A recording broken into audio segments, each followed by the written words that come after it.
This podcast is brought to you by Rebecca Cassells of the Rising Dawn series. Do you like violence?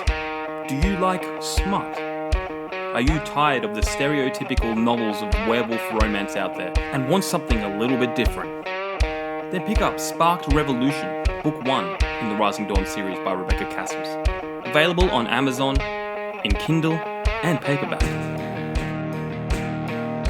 You too can become a sponsor of Stories, The True and the Fictional by heading on over to buymeacoffee.com/STTATF or follow the link in the show notes. Hello guys and welcome to another episode of Stories, The True and the Fictional. We have another wonderful international guest today, but before I bring her in, a few announcements because there's a lot of books out. Rebecca Cassells, our sponsor, she has a new book out called Innocence Corrupted for those who love the paranormal romance genre. And personally, my book, Hen's Night, just came out yesterday. It's book 2 in my zombie comedy romance trilogy. That whole series should be published by the end of the year too. So go spend some money. But for now, our guest, Dante Terese, how are we? I am good. I've been looking forward to this. Fantastic. So for those who might not know, who is Dante Terese? Well, I am a writer, and I write sci-fi, but strange sci-fi. Shameless plug for a book. Okay. But anyway, have to be shameless. That's but it. Yes, I write strange books. And I have a very diverse appetite when it comes to entertainment. And I'm a geek, and I'm proud of it. And the geeks shall inherit the earth. So yes. That's it. It's great to have another geek on. I love that we geeks like to geek out on things. Like, we're very passionate about everything. So speaking of geeky stuff, we have icebreaker questions that we give to all our guests just to get to know the geeks. Yep. So let's kick it off with a simple one. If you could get rid of one thing in the world, what would it be? You know, I'm not sure if get rid of is the word I would use, but here now in the States, we are having a wretched presidential campaign. And they last for 2 years. Yeah. And they're torture. They're boring. And so what I think I would do is I would change that. I would much rather go back in time and utilize things that the Romans did in the Colosseum and stuff. Yes. I mean, why don't we have the two opponents there, and they have to wander out in the middle of a Colosseum, and they open up the doors and they let out like 5 lions, and let's see if they can outrun the lions or something. I mean, it would be much more entertaining. It would be over much quicker. Yeah. And they wouldn't have to spend 90% of the money that they're spending. Yeah. But I think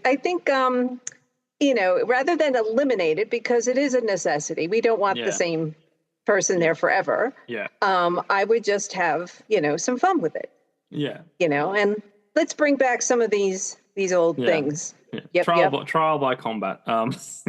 Yep. And then you'd probably get people that are far more worthy to, be there. Yes. Because if you can outrun 5 lions, and if you can outsmart a flock of vultures or something like that, you've got something going on. Yeah. You've got skills. That's it. Yes. All right. Number 2, what's something on your bucket list? On my bucket list, when it's another shameless pimp time. When I was writing the book, The Base, which is about a very, very remote military base. I'm going to have to suffocate this phone. I turned the volume off and it's not behaving. But when I wrote that book, I'm just putting it in the naughty box. Okay. Yes, because it's not behaving. I just got it yesterday. I don't understand it, and it doesn't understand me. And I'm a geek. That ticks me off. Okay, but let me see now. When I was writing The Base, and I was interviewing all different kinds of people who had served in the military. And some of them had been to like 25 countries and stuff. Like, that's real impressive. I asked them, which country was your favorite? Like, what would you go back to in a heartbeat? And the hands down favorite's Japan. So I've never been to Japan. So I'm guessing that's going to be on my bucket list, to go over there and, see what's up.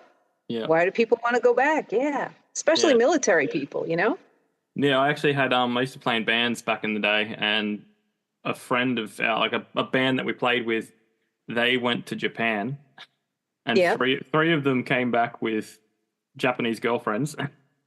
Oh, okay. And out of the three, two of them got married. So it's just like, oh, wow. It's just like they love Australians over there, apparently. Oh, okay. Good to know. Yeah. But no, I've always wanted to go. It's just, they're just a lovely people. Yes. Yeah. Even when they come out to, like, you watch the World Cup, the soccer World Cup and all that, they stay, all the Japanese people stay behind and clean the stadium. They all pick up after themselves, clean. When Australia, I don't know what it's like in America, but people just leave trash everywhere and just move on. But the Japanese are the ones that are always they have such honor. Well, another thing that I've noticed is, like, here in the States, whenever we have like some epic storm, it's followed by epic looting. Yeah. Yeah, everyone decides, oh, you know what, that supermarket's open, let's go and raid it and stuff like that. But in Japan, their epic weather events are much more epic than the events we get here. Like, they get a whole tsunami, right? And that really does a lot of destructive damage and everything, but no looting. Yeah. So that's the honor thing. Yeah. I admire them. Yeah, 100%. All right, let's move on to one of my favorite questions. What is the greatest sitcom ever made? Oh, The Simpsons. Yes.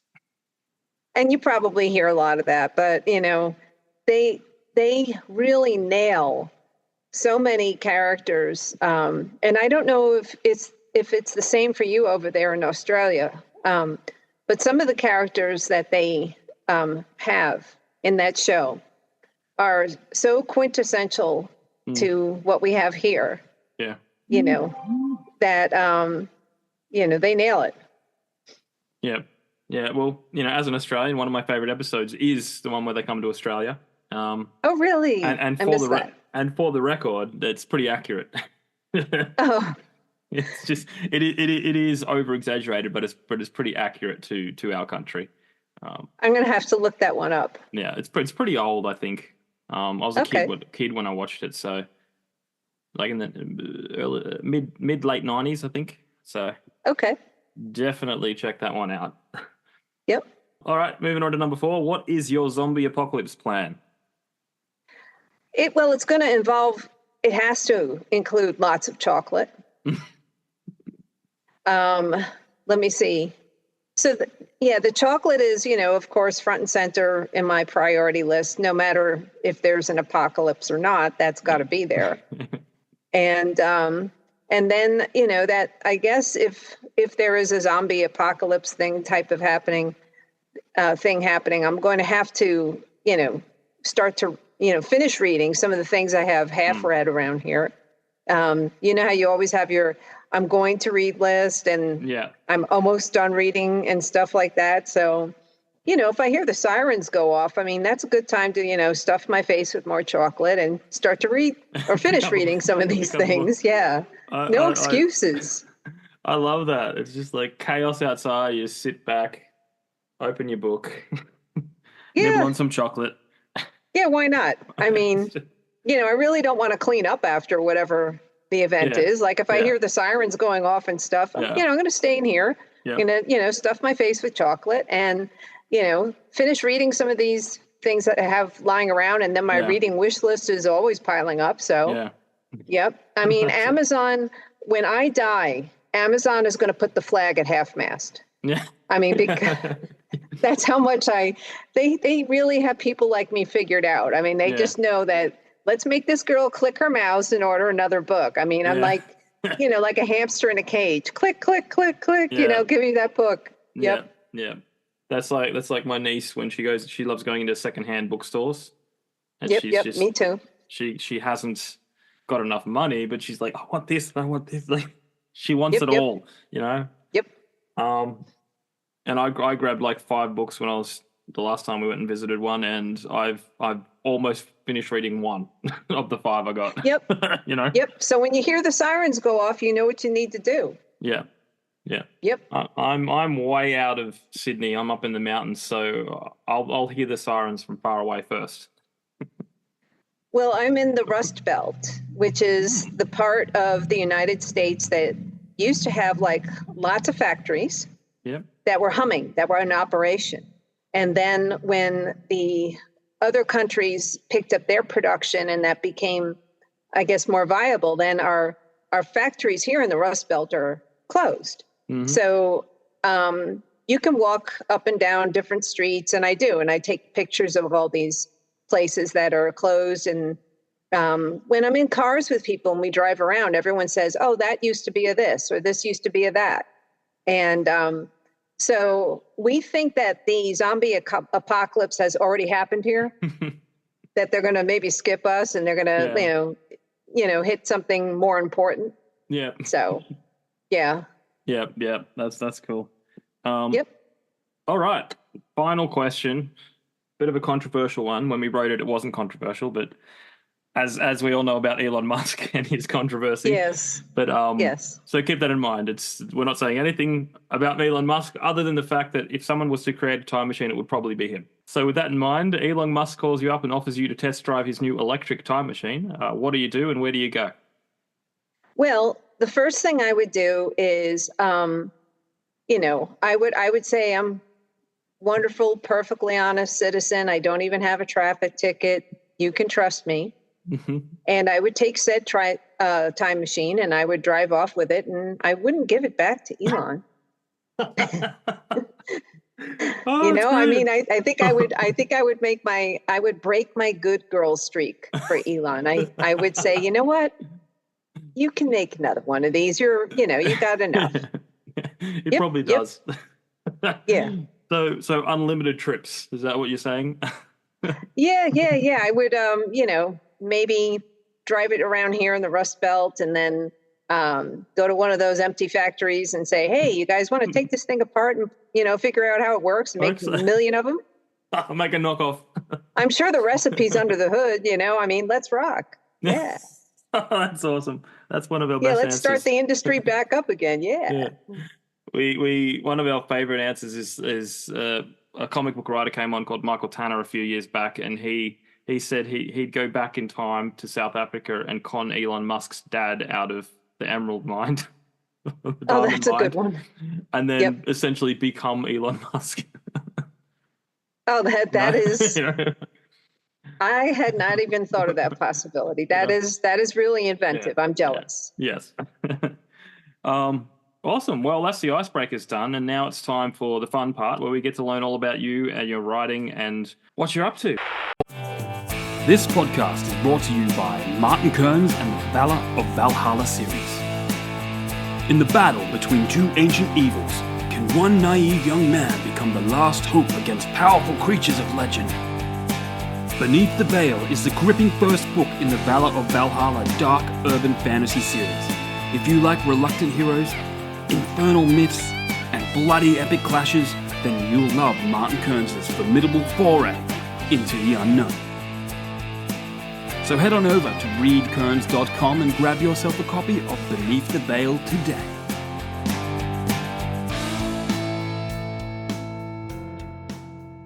So where did writing begin for you? Was it something you've always loved doing? Well, I was very, very fortunate to have parents that shoved a book under my nose, under all of our noses as kids, as soon as we were able to see. And they were very insistent upon us learning how to read and learning that libraries were very, very valuable and important things, and making us go there often. And as an adult, I have never been without a library card. And so I think that's where it all started, Do you remember when you started writing? Like, did you do that from a young age, or was there Yeah. Yeah. Yeah, I always did. And I also did the let's go in a band thing.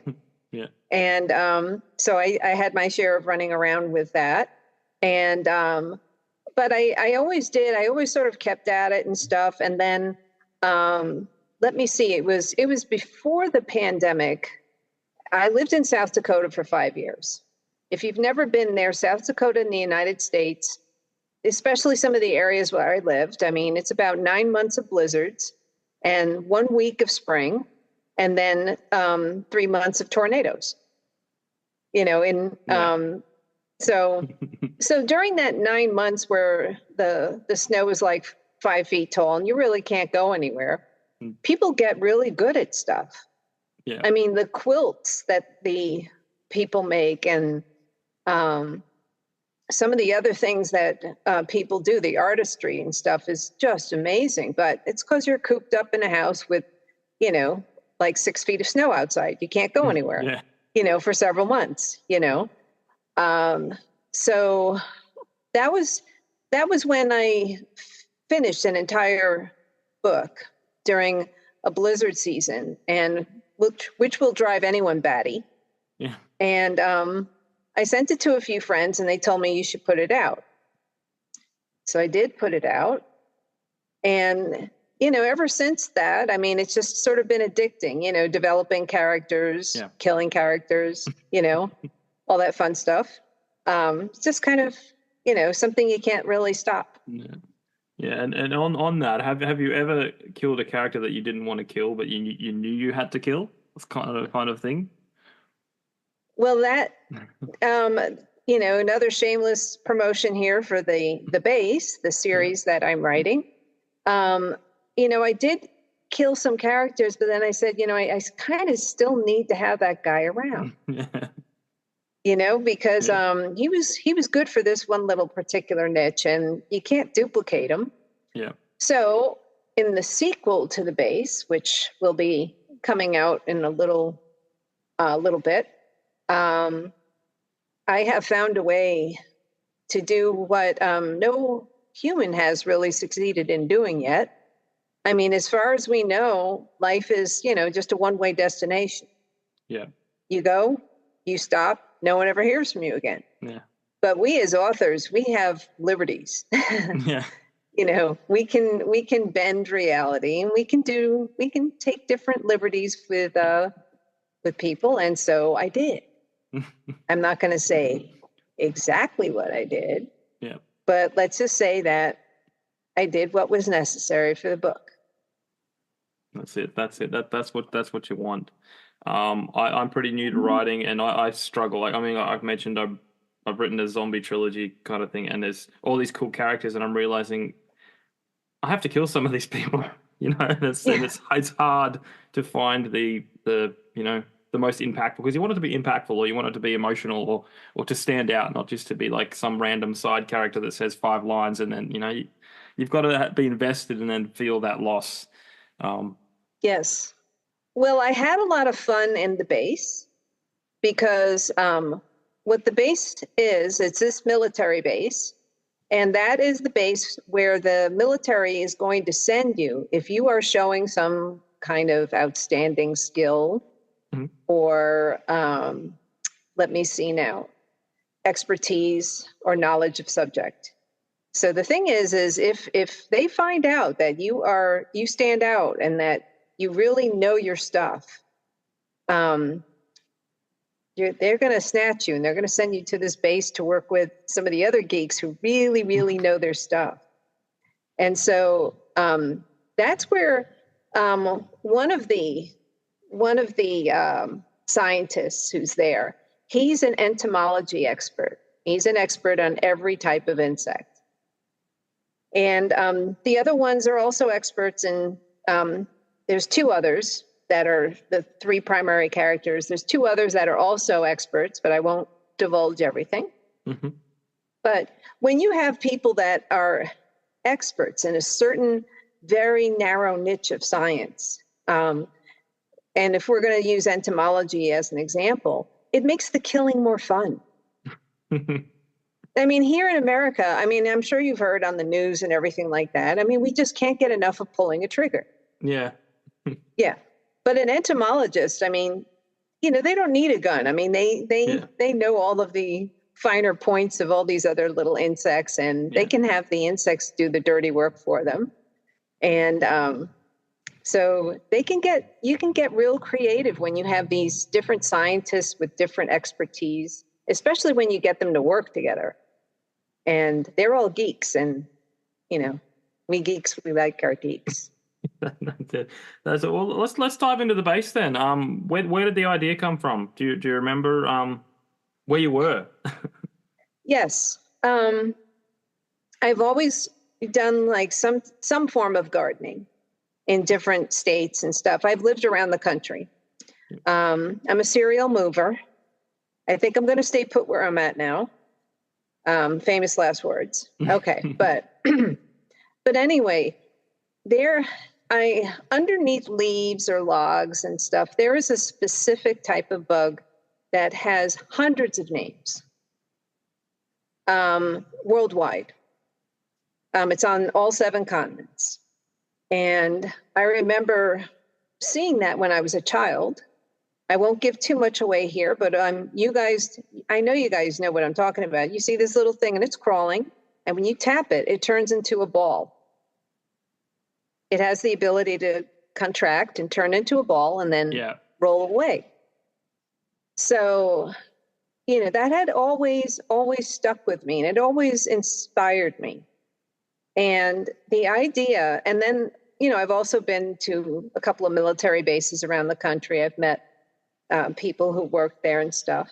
But the idea of having an entomologist become a military entomologist and have some of the design for weapons or military transportation based on the configuration of the bugs and the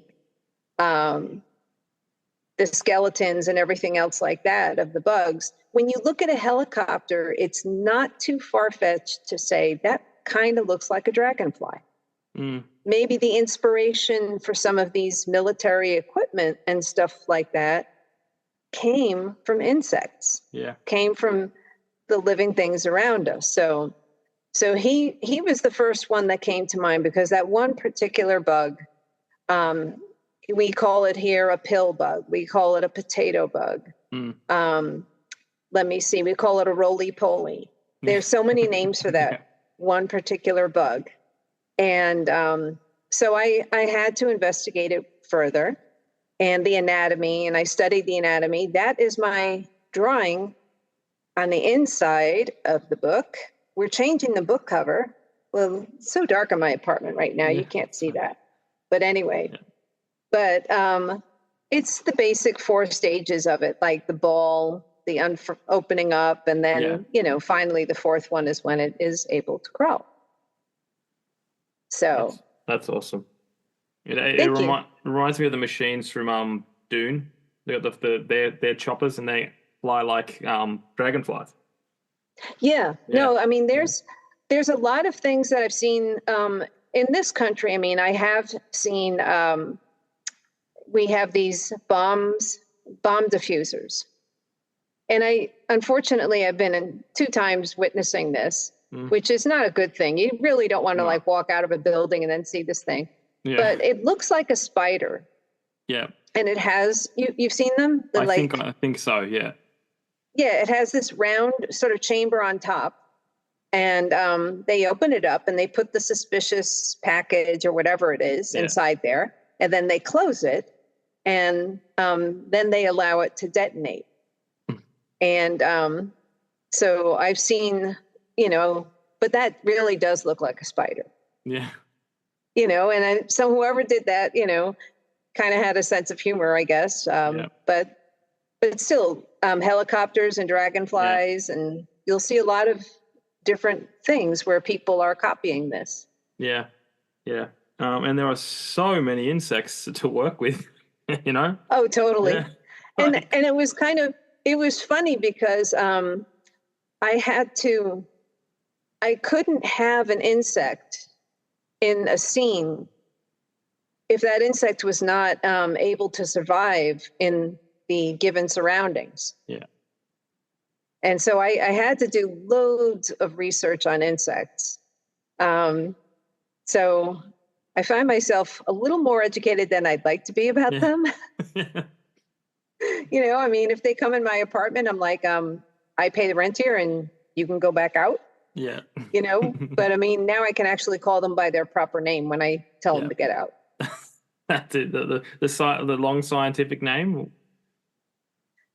I can't believe like some of the names for the, we know the slang names like the roly-poly. Yeah. But the name for that thing is like a paragraph long. That's it. Yeah. Yeah. I mean, if I don't know if you have Wheel of Fortune in that country. Yeah. Yes, we did. My old next door neighbor won it once.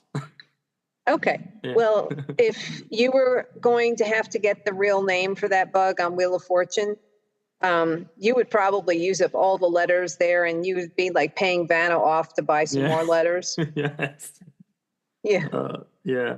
That's insane. So, what's the overall plot? Is there a main character to the base? Yeah, there is a plot. I mean, it starts off being narrated by the young daughter of one of the scientists, Cullen. The overall plot is that if you're really, really good at something and the military notices that, I mean, it's almost like you want to give some of these scientists a warning, like you really don't want to get too good because they're going to send you over there. But anyway, they send you over to the base, which is this super, super top secret base where they make all of these beyond state of the art, like ahead of the curve inventions. Yeah. And you have to work with the other scientists that they have plucked from different parts of the country and the world that they have found, oh, that guy's a little too smart. Let's bring him over here. But here's where it gets interesting. There are some villains. Got to have a villain, right? Yeah. You're a writer, you know this. Yeah. Okay, so there's some villains that, they're aware of this place. And they know that, anything that's being invented there is going to have a good resale value to somebody. Yeah. So the scientists, the conditions that they're working under, I mean, they purposely locate this base in somewhere that no one would want to visit. They don't put it on a beach in Hawaii. Yeah. They put it in a place with an abysmal climate and they make it kind of look shabby on the outside and everything. So no one really wants to go there. Yeah. But anyway, the villains know you guys are making something and someone out there is going to want to buy it. Yeah. So it's so this poor scientists have to work in this base where there's this abysmal climate and where some of their coworkers are, we'll just say, a little extra quirky. Yep. And so that makes it, it makes it funny at sometimes, but then at other times it's like, this guy is a little too quirky. He's annoying me. But then spies and thieves are always on your back trying to steal the stuff. Yeah. So you got to work with your one eye on what you're doing and the other eye over your shoulder. Like, is that guy legit? Yeah. Or is he trying to, is he trying to steal my idea here and stuff? Yeah. So that makes it even more fun because the scientists get to sort of try to outsmart the bad guys. Yeah. And they don't have, I purposely don't want to use the tired American response to everything like, let's pull a trigger. Yeah. Instead, I want the scientists to have very highly specialized niche intelligence. Yeah. And that is their weapon to fight back with. Yeah. Because that works out real well in sci-fi. I mean, in Star Wars, they had lightsabers to fight with. New toys, please. Yeah. We geeks love it, Yeah. And so these guys have a very different arsenal to fight with. Yeah. And then the villains are truly abysmal people that you really can't feel too sorry for, but they they also have their crafty ways of getting what they want. And, so it's fun watching the two teams battle against each other. Yep. And then now and then a new scientist gets thrown into the base, and the Army demands a new toy and gives them specifications for said toy. They all have to work together to make it. And then lo and behold, what should happen? A new villain walks in. So it keeps it spicy. Yeah. So do these scientists, do they just get like nabbed, like abducted, or do they get approached? Like how do they get taken there? Do they get manipulated to go there, or like what's that method like? No. Boss just comes up to him and says, you're doing such a good job. Here's your one-way ticket, and we'll send the moving van, pick you up and take you there. Yeah. In the United States, the bases here, they ship people around. Every 3 years you get transferred. You don't know where you're getting transferred to. Yeah. I mean, you can apply to get transferred somewhere or whatever, but in 3 years, if you've been at a base, someone's going to tap you on the shoulder and say, and the Army will also move you. They'll be like, the moving van will show up at your place tomorrow. And, they rotate people a lot. That was my most recent conversation with someone who was getting rotated. Yeah. So I'm sure it isn't a hard, fast rule for everybody, but, that is, that keeps life interesting. But I'm sure these people didn't realize that they were being sent to the base. Yeah. They were hoping that they might get sent to one in Hawaii. Yeah. Or, some nice vacation destination. But So people, within the science community, I guess, they know about the base, like just in passing, or well, these are military research scientists. Yeah. They're not, regular like most military that, out in the trenches or this and that. These are specifically research scientists that work for the military, and they get nabbed from where they're at. All right. Yeah. And it's sort of an inside joke in some of the labs between some of them that if you get a little too good, someone may notice that. And, you might be going over to that place, and there's rumors about it, but that place does create the most innovative, ahead of its time, top secret things. So the scientists, they would love to be able to do that. They really would love to be able to play with all those machines and toys and make these spectacular new things. Okay. But for the families, it's a bit of a drain because, it's really located in an obscure, hard scrabble area to live in. Yeah. But they do. So have you got like a whole series plan for the base? Like I know you got another one coming out, but do you have an arc? Have you written some sort of arc where you know it's going to end, or are you just going to keep on snowballing until you run out of ideas? I've when I wrote the first book, I thought that was it. And my friends and family, and then some of the readers and stuff egged me on to do a second one. The entomologist, the bug man, people loved that character. People just said, don't let that guy die. Don't let it end. Yeah. And I was like, okay, I didn't kill him. I mean, they're like, write another book. So I did write a sequel, and we did a photo shoot for the book covers. The sequel is a lot of fun because the book one introduces you to the concept, but then also introduces you to some of the very unusual characters and stuff. And book two, I get to sort of expand upon them, and then expand upon their arsenal, and then also a quirk in the base is that every couple of months, the Army will sit you scientists down and then hand you an assignment, and it'll have to have 10 or more specific pieces of criteria met. Like the thing has to be submersible. It has to be able to withstand temperatures of minus 40 to 190, because that could happen in a tank. And, so that's another element that gets kind of fun, that, they're going to see the dreaded dish with donuts on it in the meeting room, and they'll be like, oh no, we're going to get a new assignment. They're going to call us in there. They never give us donuts. Yeah. It's a ploy. Yeah. So it sounds like you've got unlimited stuff to work with, because it can always be another assignment. Yeah, I'm not going to lie to you. I look at different branches of science very differently now. Whenever I see an episode of something, say like a weather report on the news, I'd say, hey, there you go, meteorologist. Yeah.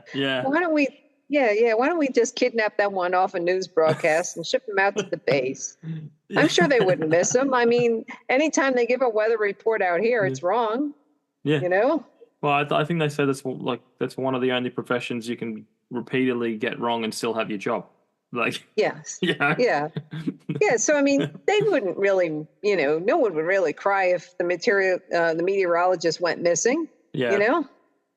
Just turn up on a base somewhere. There you go. Yeah, that's it. Yep. That's awesome. So are you working on anything else other than the base? Are there other little projects? Have you got a notebook of ideas that you jot stuff down in? Well, yeah, I do have another book that I noodle with. And it has the annoying habit of waking me up. You're a writer, you know what that's like. But I mean, I actually, someone put the bug in my ear, because we have all these streaming services over here in the States, and apparently they're interested in content. So someone put the bug in my ear, and some other actors I know told me, you should turn this into a screenplay, into a series. So apparently there is standardized software for that.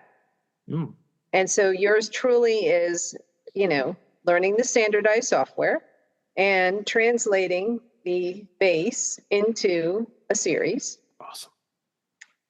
And so I'm, if you had seen me about like 3 weeks ago, I had probably pulled a lot of hair out, because I was, and I was also using all the bad words I know when I was learning the software. Yeah. But apparently there's standard ways for it. Like when a character is speaking, their name is in the center of the page, and then the dialogue goes below it. And then parentheses are not called parentheses. They're called parentheticals. And what goes inside the parenthetical is the details. Like if you have, say, the entomologist is going to take a tarantula out of the tank, then, you have his name, and then the parentheticals as he reaches for the tarantula to take it out of the tank.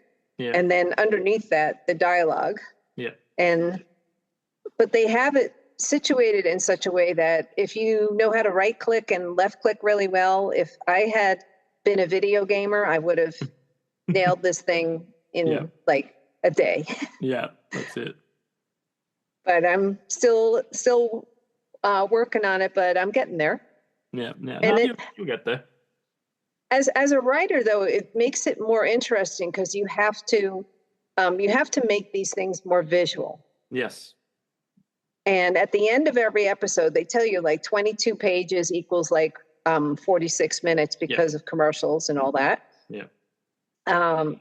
You're the last sentence or two is supposed to make someone want to tune into it next week. Yeah.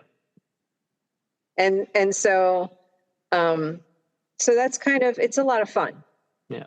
I've gotten to the point now where I'm not F-bombing. I mean, the F word I'm using is fun. Yes. I can call it fun now. Yeah. Yeah, that's awesome. No, I actually did screenwriting before I got into this kind of writing, writing books and stuff like that. So I had a little I dabbled a lot. So the zombie trilogy that I've written was actually a screenplay. So I had basically wish I knew about that program you were talking about, because I just had the screenplay there, and then the program I used to write books in, and I just basically just went through it and just outlined it, and that's how I did it. But if I had that program, it would have made it a lot quicker. Yeah, that is, I can, in the States, it's called Final Draft.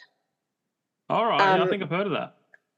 And here it's standardized, apparently. Yeah. Like if someone wants to see your pilot, they're going to want to see it written in that. All right, yeah. I don't know what it's like in your neck of the woods, but that's what it's like out here. And if you have played video games, you're going to click your way through that so much faster. It's going to be much less painless than it was for me. Yeah, no, I grew up with technology. Like, I grew up as technology was growing, so I could kind of learn as it came, learn as all the new stuff came out. So, see, my parents were Italian academics, so electronics weren't really so much on the radar. Television was very, very supervised and stuff. I think it was the higher priority was to really get us reading, and then also not to absorb as much of the outside culture. Yeah. To really infuse us with the culture, and a lot of the culture is food, and so you have to learn how to cook it. Yeah. Because the recipes are all traditional and stuff like that. And if they saw my fridge now, they would be horrified.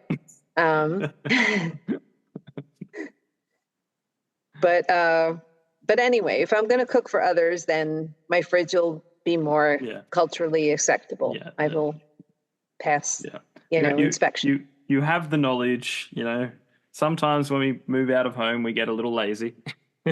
Yes, I do. I admit it. I'm much the same. All right. Well, just quickly, some of your favorite authors, like, that you like to read or that have helped inspire your way of writing, your style? My reading is just so crazy. It doesn't resemble my writing one bit. Jimmy Carter wrote a book, as in he was our president here. Yeah. And then he big with Habitat for Humanity and everything like that. He wrote a book, An Hour Before Daylight is the title. And that was his experiences growing up as a farm boy in Georgia. And I actually, before I moved here, I lived there pretty close. I was close enough to go there. And so it was his whole experience growing up and everything like that. And peanut farmer.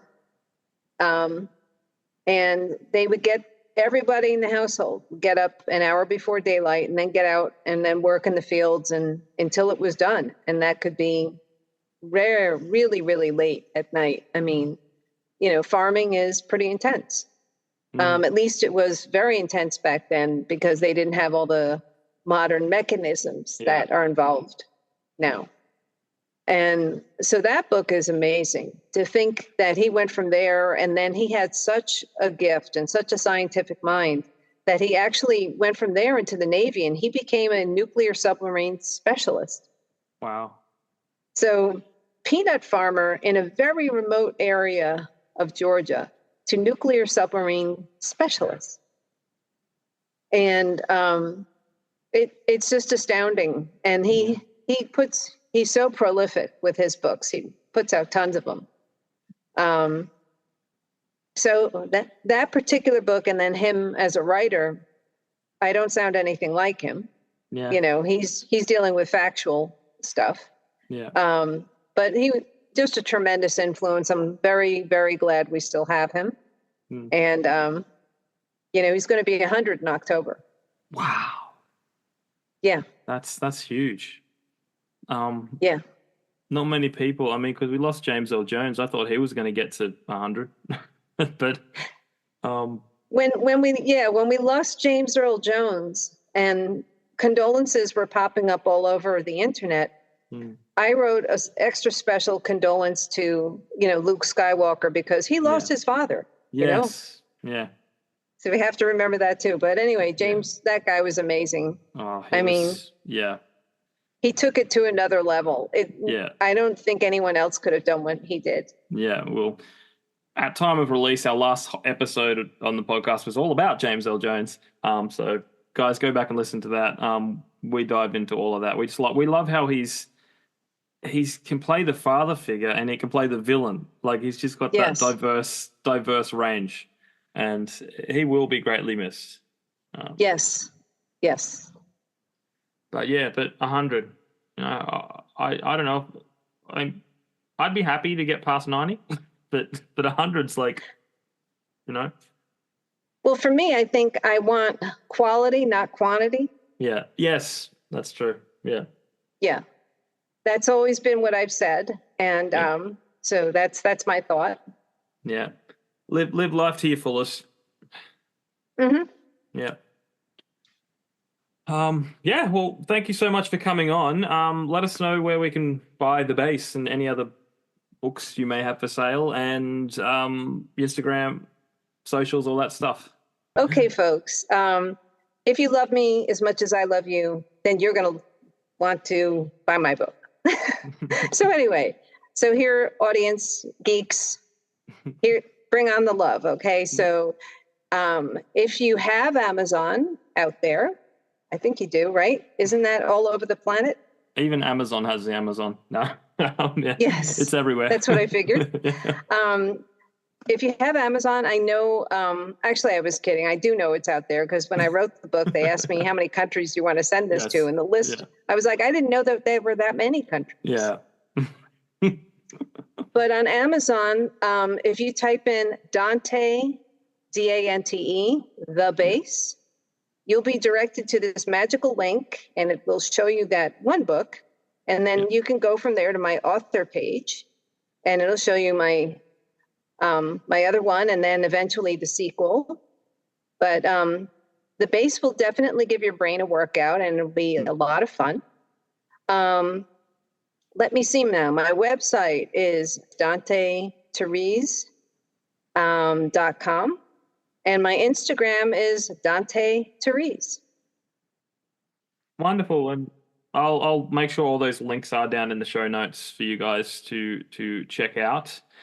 So make sure you check out our sponsors, Rebecca Cassells and Martin Kearns. They've got some great stuff out now. Don't forget to grab my books too. Their links are down in the show notes too. But once again, Dante Terese, thank you so much for coming on.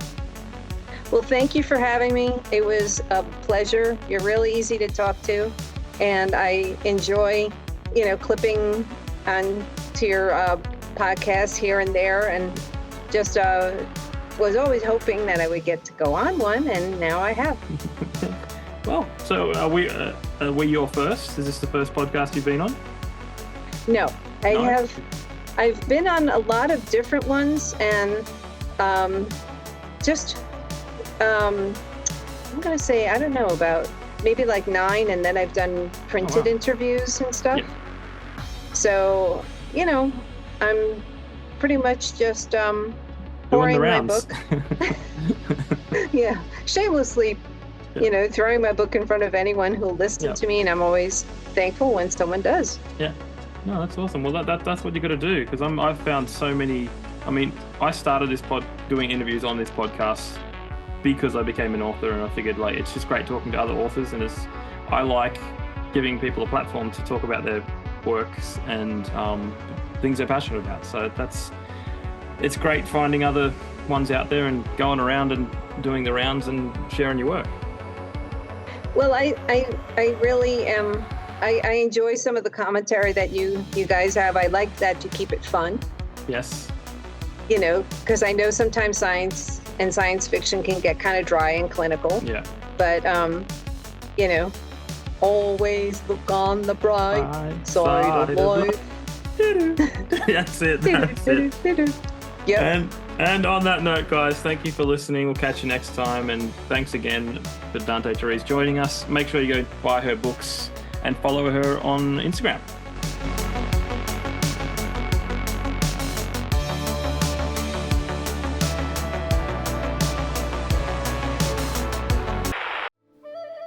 1932, the Australian Army declared war on 20,000 emus and lost. It's a part of Australian history that not many know about. Maybe that's because history is written by those who win.